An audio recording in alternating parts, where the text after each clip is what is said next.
আজকের ভিডিওটা আমার কাছে খুব স্পেশাল।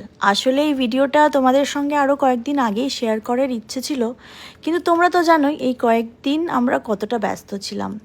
কলোরাডো ট্রিপের ভিডিও, অফিস, বাড়ির কাজ, এদিক ওদিক নানান কালচারাল দিকে ব্যস্ততা সব মিলিয়ে প্রতিদিন বাড়ি ফিরতে ফিরতে রাত 11টা-12টা বেজে যাচ্ছিল। তাই ভিডিও এডিট করে ভয়েস ওভার দিয়ে আপলোড করার মতো সময় বের করতে পারিনি। তবে দেরি হলেও এই ভিডিওটা আমি কোনোভাবেই মিস করতে চাইনি, কারণ এটা শুধু একটা জন্মদিনের ভিডিও নয়, এটা আমাদের পরিবারের খুব সুন্দর কিছু স্পেশাল মুহূর্ত। 27শে জুলাই আমাদের ছোট্ট চিনির 4 বছর পূর্ণ হলো। বিশ্বাসই হয় না, দেখতে দেখতে 4টা বছর কেটে গেল। মনে হয় যেন সেদিনই প্রথম ওকে কোলে নিয়েছিলাম। আর আজ ও নিজের পছন্দ অপছন্দ, নিজের ইচ্ছে, নিজের প্ল্যান সবই খুব সুন্দর করে বলতে শিখে গেছে। সকালটা শুরু করেছি খুব ছোট্ট করে, কিন্তু অনেকটা ভালোবাসা দিয়ে। প্রথমেই বানিয়েছি একটু পায়েস। আমাদের বাঙালি বাড়িতে জন্মদিন মানেই পায়েস। এই ছোট্ট ঐতিহ্যটা আমরা যত দূরেই থাকি না কেন ধরে রাখার চেষ্টা করি। আর তারপর বানিয়েছি ওর সবচেয়ে পছন্দের রেড সস স্প্যাগেটি। জন্মদিনের সকালে চিনির একটাই আবদার ছিল, আজ আমি স্প্যাগেটি খাবো মাম্মা। তাই আর অন্য কিছু ভাবিনি, জন্মদিন তো ওর, তাই দিনের প্রথম পছন্দটাও ওরই হওয়া উচিত। এরপর একটা সিদ্ধান্ত নিয়েছিলাম, যেটা হয়তো এই বছরের জন্মদিনটাকে আমাদের কাছে আরও বেশি স্পেশাল করে দিয়েছে। গত 3 বছর ধরে ওর জন্মদিনে আমি কত কি রান্না করেছি, নানা রকম পদ, অতিথিদের জন্য প্রস্তুতি, রান্নাঘরে ঘন্টার পর ঘন্টা।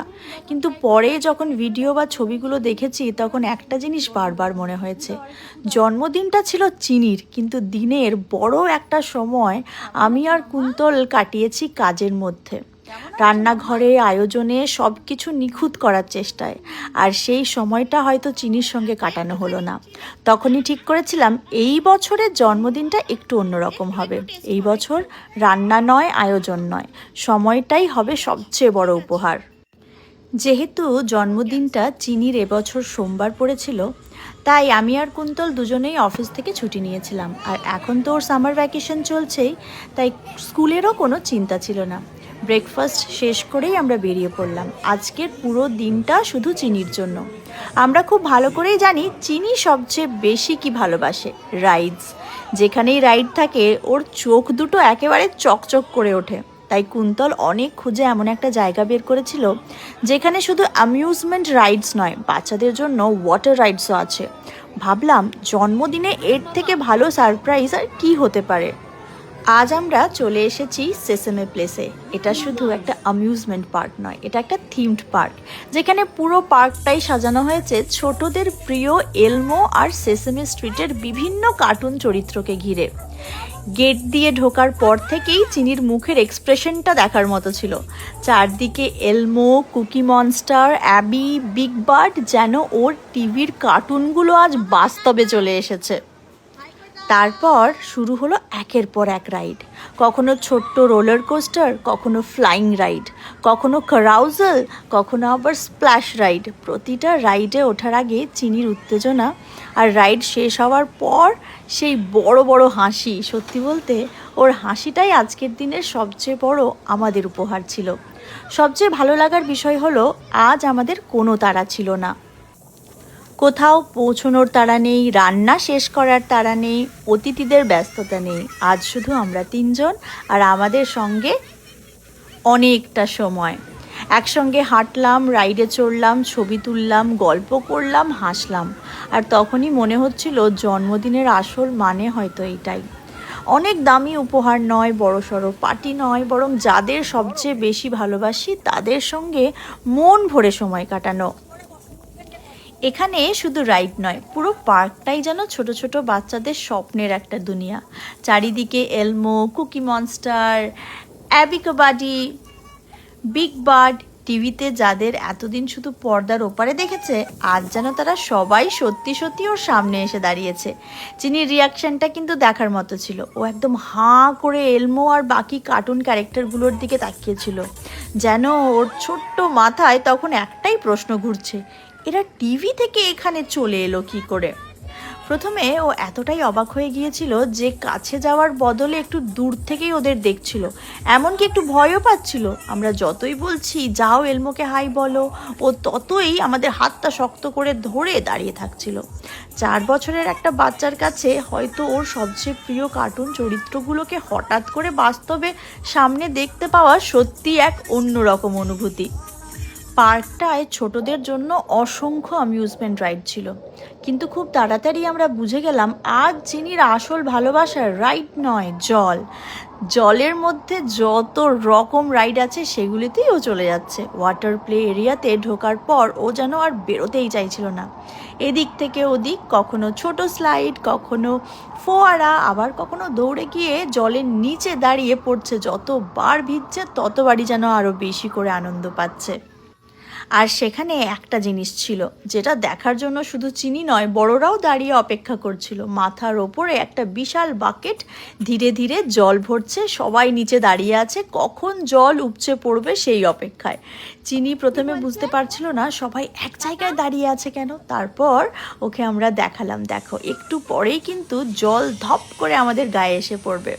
বাকেটটা ধীরে ধীরে ভর্তি হচ্ছে, সবাই উল্টো করে গুনছে 3, 2, 1, আর তারপর একদম মাথার ওপর ঝপ করে একসঙ্গে গ্যালন গ্যালন জল। চিনির আনন্দটা সত্যি দেখার মতো ছিল।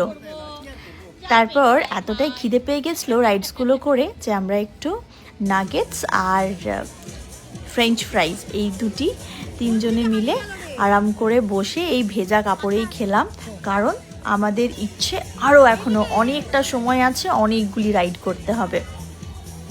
এর মাঝে শুরু হলো বার্থডে ডান্স সেলিব্রেশন। ছোট ছোট বাচ্চাদের নিয়ে নাচ গান আর জন্মদিনের বিশেষ অনুষ্ঠান। যারা জন্মদিন পালন করতে এসছে তাদের জন্য পরিবেশটাই যেন আরও আনন্দে ভরে উঠেছিল।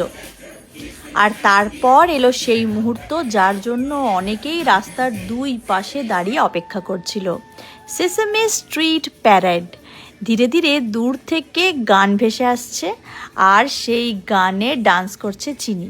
আসলে এটা একটু দেরিতে শুরু হয়েছিল, কারণ ঘন মেঘ, কালো ঘন মেঘ এসে সমস্ত রাইড বন্ধ হয়ে গিয়েছিল আর কি। তো আমরা বেশ কিছুক্ষণ অপেক্ষা করছিলাম প্যারেডটার জন্য, বুঝতে পারছিলাম না ফাইনালি হবে কি হবে না, বাট কিছুক্ষণ পর ফাইনালি প্যারেড শুরু হলো।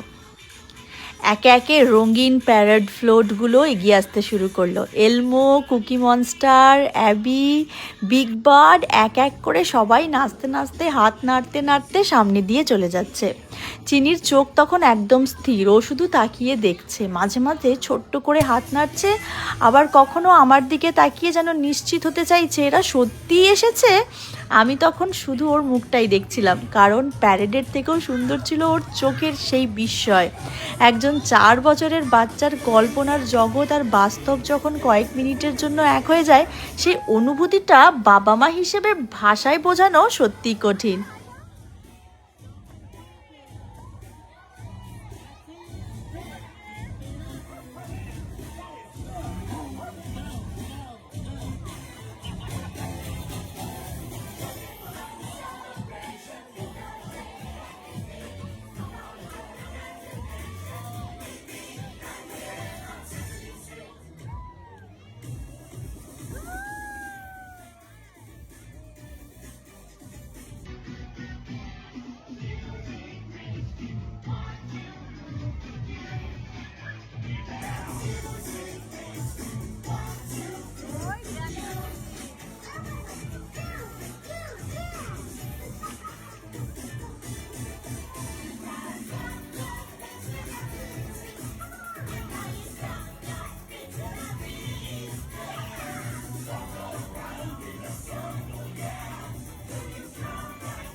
দিনের শেষে বুঝলাম আজকে আমরা জন্মদিনে আউটিং প্ল্যান করেছিলাম ঠিকই, কিন্তু আসলে এই পুরো দিনটা আমাদের কাছেও একটা সুন্দর শিক্ষা হয়ে রইল। বাচ্চাদের আনন্দ খুব সহজ, তাদের সবচেয়ে বেশি দামি খেলনা লাগে না, সবচেয়ে বড় আয়োজনও লাগে না। তারা শুধু চায় মা বাবা তাদের পাশে থাকুক, তাদের সঙ্গে খেলুক, তাদের আনন্দটুকু ভাগ করে নিক। আমার মনে হয় চিনি হয়তো বড় হয়ে এই পার্কের সব রাইডের নাম মনে রাখবে না, কিন্তু আজকের এই হাসি, এলমোকে দেখে অবাক হয়ে যাওয়া, এই বিশাল বাকেটের নিচে দাঁড়িয়ে একসঙ্গে ভিজে যাওয়া আর আমাদের সঙ্গে কাটানো পুরো দিনটা কোথাও না কোথাও ওর ছোট্ট স্মৃতির ভাঁজে নিশ্চয়ই থেকে যাবে। আর সেটাই তো একজন মা বাবা হিসেবে আমাদের সবচেয়ে বড় জন্মদিনের উপহার।